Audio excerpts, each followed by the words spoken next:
ಜಿಲ್ಲೆಯಲ್ಲಿ ಆ ಹೋರಾಟಗಳಿಗೆ ಬೆನ್ನೆಲುಬಾಗಿ ಕೂಡ ಒಂದಷ್ಟು ನಿಂತ ವ್ಯಕ್ತಿಗಳಲ್ಲಿ ಕೌನ್ಸಿಲರ್ ಶ್ರೀನಿವಾಸ್ ಅವರು ಕೂಡ ಒಬ್ಬರು. ನಮ್ಮ ಹೋರಾಟಗಳಿಗೆ ಒಂದಷ್ಟು ಶಕ್ತಿಯನ್ನು ತುಂಬುತ್ತಾ ಅನ್ಯಾಯಗಳನ್ನ ಎದುರಿಸಲಿಕ್ಕೆ ನಮಗೆ ಸ್ಫೂರ್ತಿಯನ್ನು ತುಂಬುತ್ತಾ ಧೈರ್ಯವನ್ನು ತುಂಬುತ್ತಾ ಬಂದಂತವರು ಆಡು ಹಗಲಲ್ಲಿ ಕೊಲೆ ಆಗಿ ಹೋಗ್ತಾರೆ. ಆ ಕೊಲೆಯಾದ ವಿಚಾರವನ್ನು ತಿಳಿದಾಗ ಸಮಾಜದಲ್ಲಿ ಒಂದು ಭಯದ ವಾತಾವರಣವನ್ನು ಸೃಷ್ಟಿ ಮಾಡಬೇಕು ಅಂತ ಏನು ಆ ಹಿಂದಿನ ಶಕ್ತಿಗಳು ಕೆಲಸ ಮಾಡ್ತಿದ್ವು, ಅವರು ಬೇಡ ಬೇಯಿಸ್ಕೊಳ್ಳಿಕ್ಕೋ ಅಥವಾ ಆ ಭಯದ ವಾತಾವರಣವನ್ನು ಸೃಷ್ಟಿ ಮಾಡ್ಲಿಕ್ಕೋ ಅಥವಾ ಒಂದು ಸಮುದಾಯವನ್ನು ಹತ್ತಿಕ್ಕಿ ತನ್ನ ತೆಕ್ಕೆಗೆ ತಗೊಳ್ಳಿಕ್ಕೋ ಈ ಒಂದು ಘಟನೆ ನಡೆದೋಗ್ತದೆ. ಈ ಘಟನೆ ನಡೆದಿದ್ದು ಮಾಧ್ಯಮದವರು ಅಂದಿನಿಂದ ಇಂದಿನವರೆಗೂ ಕೂಡ ತುಂಬಾ ಸೂಕ್ಷ್ಮವಾದನ್ನು ಗಮನಿಸಿ ಆ ಸತ್ಯದ ಹಾದಿಯನ್ನು ಹೊರಗೆ ತರಬೇಕು. ಆ ಒಂದು ಕೊಲೆ ಮಾಡಿದವರ ಶಕ್ತಿ, ಸಾಮರ್ಥ್ಯ ಮತ್ತು ಅವರ ಆರ್ಥಿಕ ಮತ್ತು ಸಾಮಾಜಿಕ ಪರಿಸ್ಥಿತಿಗಳೇನು, ಅವರು ಹಿಂದೆ ನಿಂತು ಮಾಡ್ತಿರೋ ಒಂದು ಯಾಕೆ ಯಾರಿದ್ದಾರೆ ಅನ್ನೋ ಅನುಮಾನಗಳು ಹುಟ್ಟಲಿಕ್ಕೆ ಕೆಲವು ನಡವಳಿಕೆಗಳು ಸಮಾಜದಲ್ಲಿ ಚರ್ಚೆಗೆ ಬಂದವು. ಹಾಗಾಗಿ ಹೋರಾಟಗಾರರಾದಂತಹ ಎಲ್ಲಾ ಹೋರಾಟಗಾರರು ಕೂಡ ಅದರ ಬೆನ್ನತ್ತಿ ಒಂದಷ್ಟು ವಿಚಾರಗಳನ್ನ ತಿಳ್ಕೊಂಡಾಗ ನಮಗೂ ಕೂಡ ಒಂದಷ್ಟು ವಿಚಾರಗಳು ಗೊತ್ತಾಗ್ತಾ ಹೋಯ್ತು. ಅಣ್ಣ ಹೇಳಿದಂತಹ ಒಂದಷ್ಟು ವಿಚಾರಗಳನ್ನ ನಾನು ಮತ್ತೆ ನಿಮ್ ಮುಂದೆ ಕೆಲವು ವಿಚಾರಗಳನ್ನ ಮುಂದೆ ಯಾಕೆ ನಾವು ಸಿಬಿಐಗೆ ಕೊಡ್ಲೇಬೇಕು, ಪೊಲೀಸರು ಯಾಕೆ ಸರಿಯಾದಂತ ವಿಚಾರಣೆಯನ್ನ ಮಾಡಲಿಲ್ಲ, ಅದು ಮತ್ತೆ ವಿಚಾರಣೆ ಆಗದೆ ಇದ್ದಾಗ ನಾವು ಹೋರಾಟಗಳು ಮಾಡಿದಾಗ ಸಿಐಡಿ ಹೋಯ್ತು, ಸಿಐಡಿ ಅವರು ಯಾಕೆ ಅದನ್ನ ನಿಧಾನಗತಿಯಲ್ಲಿ ಮಾಡ್ತಾ ಹೋದ್ರು, ಇವೆಲ್ಲವನ್ನ ನೋಡಿದಾಗ ಯಾರೋ ಒಂದು ಪ್ರಬಲವಾದಂತ ಒಂದು ಕೈ ಕೆಲಸ ಮಾಡ್ತಾ ಇದೆ. ಇಲ್ಲ ಅಂತಂದ್ರೆ ಅಷ್ಟು ದೊಡ್ಡ ಮುಖಂಡ ಜಿಲ್ಲಾ ಪಂಚಾಯತ್ ಅಧ್ಯಕ್ಷರಾಗಿದ್ದಂತವರು, ನಮ್ಮೆಲ್ಲರಿಗೂ ಈ ಜಿಲ್ಲೆಯಲ್ಲಿ ಪ್ರಮುಖವಾಗಿ ಕಾಣಿಸಿಕೊಂಡಂತಹ ಒಂದು ಮುನ್ನೆಲೆಯಲ್ಲಿದ್ದಂತಹ ಫ್ರಂಟ್ ಲೈನ್ ಲೀಡರ್ ಅಂತ ಏನ್ ಕರಿತಿದ್ವು ಅಂತ ಲೀಡರ್ ಕೊಲೆ ಆದ್ರೆ ಅದು ಕಾಂಗ್ರೆಸ್ ಸರ್ಕಾರ ಇದ್ದಾಗಲೇ ಕಾಂಗ್ರೆಸ್ ಮುಖಂಡನ ಕೊಲೆ ಆದ್ರೂ ಕೂಡ ಕಾಂಗ್ರೆಸ್ ಸರ್ಕಾರನೇ ಈ ಒಂದು ಕೇಸು ವಿರುದ್ಧವಾಗಿ ಸುಪ್ರೀಂ ಕೋರ್ಟ್ ಹೋಗುವಂತಹ ಒಂದು ಪರ್ಸನಲ್ ಆಗಿ ಒಂದು ಸ್ವಂತ ಆಸಕ್ತಿ ಯಾಕೆ ಬಂತು, ಈ ಒಂದು ನೋವುಗಳು ನಮ್ಮೆಲ್ಲರಲ್ಲೂ ಚರ್ಚೆ ಆಗ್ತಾ ಬಂತು. ಅದಕ್ಕೆ ಎಲ್ಲರೂ ಕೂಡ ಹೋರಾಟಗಾರರೆಲ್ಲ ಸೇರಿ ಇದು ಮೊನ್ನೆ ನ್ಯಾಯಾಲಯದಲ್ಲಿ ಈ ಒಂದು ವಿಚಾರಣೆ ನಡೀತಾ ಇದೆ. ಆದ್ರೂ ಕೂಡ ನಾವು 13ನೇ ತಾರೀಕು ಸೆಷನ್ ಆರಂಭ ಆಗಿರೋದಕ್ಕಾಗಿ ಎಲ್ಲರ ಮೇಲೇನೂ ಕೂಡ ನಮ್ಮ ಜಿಲ್ಲೆಯ ಎಲ್ಲಾ ಶಾಸಕರ ಮೇಲೆ ಒತ್ತಡವನ್ನು ತಂದು ಈ ವಿಚಾರ ಸೆಷನ್ ಅಲ್ಲಿ ಚರ್ಚೆ ಆಗಬೇಕು. ಸಾಧ್ಯವಾದಷ್ಟು ಸಿಬಿಐಗೆ ಸರ್ಕಾರವೇ ಕೊಡಬೇಕು. ಇದರ ಹಿನ್ನೆಲೆ ಯಾರಿದ್ದಾರೆ, ಅದು ಬಲಿಷ್ಠವಾದ ಕೈಗಳು ಯಾಕೆ ಈ ಕೆಲಸ ಮಾಡ್ತಾ ಇದೆ, ಒಂದು ಸಮುದಾಯವನ್ನು ಹತ್ತಿಕ್ಕುವಂತ ಕೆಲಸ ಮಾಡಿ ಇವರು ಸಾಧಿಸೋದಾದ್ರೇನು, ಸಮಾಜದಲ್ಲಿ ಮನುಷ್ಯನನ್ನ ಯಾವುದೇ ಸಮಸ್ಯೆಗಳು ಬಂದಾಗ ಎದುರಾಳಿಗಳನ್ನ ರಾಜಕೀಯವಾಗಿ, ಸಾಮಾಜಿಕವಾಗಿ, ಆರ್ಥಿಕವಾಗಿ ಎದುರಿಸಬೇಕು. ಈ ರೀತಿ ಮನುಷ್ಯರನ್ನೇ ಇಲ್ಲವಾಗಿಸುವಂತಹ ಈ ಒಂದು ಗೋಮುಖ ರಾಜ್ಯಗಳು ಆಚೆ ಬರಬೇಕು ಅಂತ ನಾವು ಈ ಹೋರಾಟವನ್ನು ಮಾಡ್ತಾ ಇದ್ದೀವಿ. ಏನಾಯ್ತು ಅಂತಂದ್ರೆ 23/10/2023 ಸೇಡನ್ನು ಕೊಲೆ ಆಗ್ತದೆ.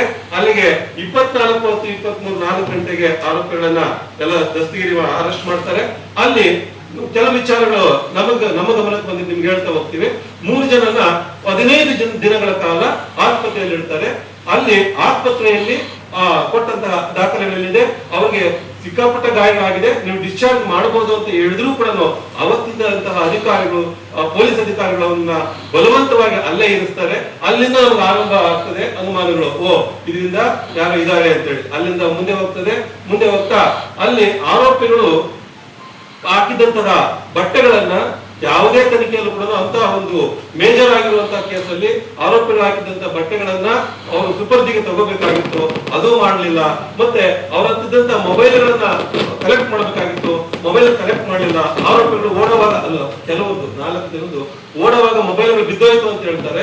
ಅದನ್ನ ಮತ್ತೆ ಅವರು ಅಲ್ಲಿಗೆ ಬಿಟ್ಟಿರ್ತಾರೆ, ಅದು ಮುಂದೆ ಆಗ್ಲಿಲ್ಲ. 4 ಜನದ್ದು ಹಂಗೆ ಇದ್ದೋಯ್ತು. ಆಮೇಲೆ ಅಲ್ಲಿಂದ ಪೊಲೀಸರು ಪೂರ್ಣ ಪ್ರಮಾಣದಲ್ಲಿ ಆಯುಧಗಳನ್ನ ಕಲೆಕ್ಟ್ ಮಾಡಲಿಲ್ಲ. ಇದು ನಮಗ್ ಗೊತ್ತಾಗಿದೆ ಯಾವಾಗ ಅಂತಂದ್ರೆ, ಇದು ಸಿಐಡಿ ನಾವೆಲ್ಲ ಹೋರಾಟಗಳು ಮಾಡಿ ಸಿಐಡಿ ಹೋದ್ಮೇಲೆ ಆ 1 ತಿಂಗಳಾದ ಸಿಐಡಿ ಹೋದ್ಮೇಲೆ 1 ತಿಂಗಳಾದ್ಮೇಲೆ 10 ಅಡಿ ನೀರಿನ ಆಳದಲ್ಲಿದ್ದಂತಹ ಒಂದು ಆಯುಧವನ್ನ ಸಿಐಡಿ ಅವರು ತೆಗಿತಾರೆ. ಪೊಲೀಸರು ಯಾಕೆ ಮಾಡ್ಲಿಲ್ಲ ಅನ್ನುವಂಥದ್ದು ಮತ್ತೆ ಆ ಚರ್ಚೆ, ಅನುಮಾನಗಳು ಆರಂಭ ಆಗ್ತಾ ಬಂತು.